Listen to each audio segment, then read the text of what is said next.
Assalamualaikum warahmatullahi wabarakatuh. Sahabat beriman, sejauh pengetahuan kita, jin merupakan makhluk kasat mata yang tidak bisa manusia lihat. Namun tidak sebaliknya, jin justru bisa melihat manusia.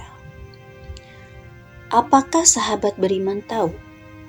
Dulu manusia bisa melihat jin. Kalau bukan karena Nabi Syed, mungkin sampai saat ini dan dipastikan sampai saat ini manusia bisa melihat jin. Benarkah manusia dulu pernah ataupun bisa melihat jin? Lantas apa permasalahannya hingga hal ini dikaitkan dengan Nabi Syed? Untuk lebih lanjut lagi, silahkan teman-teman simak video ini sampai selesai agar tidak terjadi kesalahpahaman. Masih ingatkah kalian dengan seorang pemuda yang dulu sempat viral di media sosial ya, terutama di media nasional ini beberapa bulan lalu, yang bernama Muhammad Salim Jindan atau Habib Jindan, di mana dia telah berseteru dengan seorang pemuda pula yang bernama Marsha Radipal atau kita kenal dengan pesulap merah. Jindan ini dalam salah satu podcast mengaku bahwa dia merupakan salah satu keturunan dari ulama besar penyebar agama Islam di Indonesia yang bernama Muhammad Hasan bin Muhammad Al-Haddad atau Mbah Priok. Dalam pengakuannya, dia mengatakan bahwa nenek daripada Jindan ini adalah seorang pengajar ngaji kalangan jin. Jadi murid-murid daripada nenek Jindan ini merupakan jin, dan Jindan sendiri bertugas sebagai pengantar makanan untuk para jin tersebut.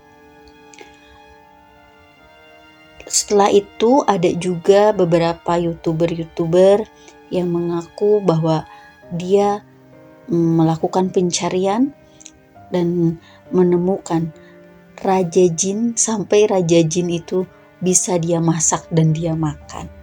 Apakah benar manusia bisa melihat jin pada saat ini? Jika bukan karena risalah atau nubuah Nabi Syed alaihissalam, manusia hingga kini masih bisa melihat jin yang berlalu lalang. Karena risalah beliau, Allah kemudian memisahkan alam manusia dengan alam jin. Syed sendiri merupakan anak Nabi Adam alaihissalam dan Siti Hawa. Dari riwayat yang ada, Nabi Adam memiliki 40 anak. Setiap melahirkan, beliau selalu memiliki anak yang kembar. Saat itu peristiwa memilukan antara anak Nabi Adam, Qabil dan Habil terjadi. Mereka memberikan persembahan kurban untuk alam yang menjadi syariat pada masa Nabi Adam.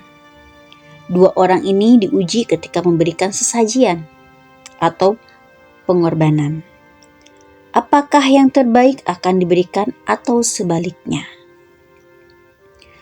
Ternyata Habil memberikan yang terbaik dan Qabil memberikan yang terburuk. Ketika diterima persembahan Habil, Allah menerimanya. Qabil merasa tak ridho dan kemudian membunuh Habil. Setelah membunuh, kemudian ia menyesal. Nabi Adam mengetahui karakter anaknya, maka ia kemudian tidak menurunkan ilmu yang Allah titipkan kepadanya untuk Qabil. Syed mendapat tugas dari Allah Subhanahu wa Ta'ala. Ia mendapat mandat meneruskan wasilah kenabian. Nabi Adam juga sempat mengingatkan Syed untuk menjaga kerahasiaan mandat tersebut agar tidak sampai diketahui oleh putranya yang pendengki, Qabil. Salah satu tugasnya adalah membuat batas antara alam manusia dan jin. Sebelum Syed bertugas, dahulu masih bisa manusia melihat jin atau setan yang berkeliaran. Jarak mereka dengan manusia tidak ada. Belakangan, Adam telah diperlihatkan jumlah manusia anak keturunannya yang bertambah. Kemudian Nabi Adam alaihissalam berdoa kepada Allah, semoga ada di antara anaknya yang melanjutkan risalah. Lalu terpilihlah di antara anaknya, yaitu Syed. Syed menjadi orang yang menutup pandangan manusia untuk bisa melihat jin. Di saat yang sama, jin dapat melihat kita. Kita tak dapat melihatnya.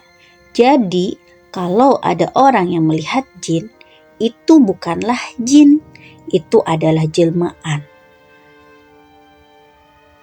Masa iya jin di Indonesia beda sama jin di Cina, di Arab, padahal sama makhluk Allah?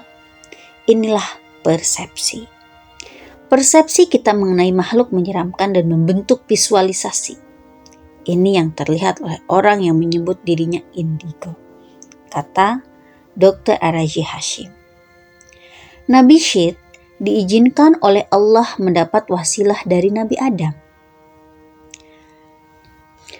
Menurut Ibnu Abbas, terpilihnya Syed sebagai nabi karena ia memiliki kelebihan dari segi kecerdasan, keimanan, ketakwaan, dan kepatuhannya dibanding saudara-saudaranya. Dalam tugas kenabiannya, Nabi Syed alaihissalam menerima suhub-suhub yang di dalamnya terdapat dalil-dalil hukum, sunnah, fardu, serta syariat-syariat dan batasan hukum Allah. Dalam sebuah hadis yang diriwayatkan oleh Ibnu Hibban dari Abu Dzar, Rasulullah Shallallahu Alaihi Wasallam bersabda, sesungguhnya Allah menurunkan 104 suhub dan sebanyak 50 suhub diturunkan kepada Nabi Syed. Sebagai seorang beriman, kita patut bersyukur, sebab andai hingga saat ini kita masih bisa melihat bangsa jin, pasti lebih banyak anak cucu Adam yang menjadi pengikutnya. Dan hal itu sangat membahayakan keimanan kita. Bayangkan saja, tak terlihat pun manusia sudah banyak yang tergelincir oleh bisikan-bisikan setan dan jin. Apalagi ketika kita bisa berinteraksi atau melihat. Sungguh keputusan doa-doa dari Nabi Adam itu betul-betul menyelamatkan kita sebagai umat manusia yang bisa terhijab antara jin, setan dengan kita sebagai manusia untuk ketaatan kita kepada Allah. Mungkin itu saja yang bisa disampaikan di video ini. Banyak kebaikan itu dari Allah. Andai ada kesalahan itu dari kami, mohon dimaafkan. Wallahu a'lam bishawab. Wassalamualaikum warahmatullahi wabarakatuh.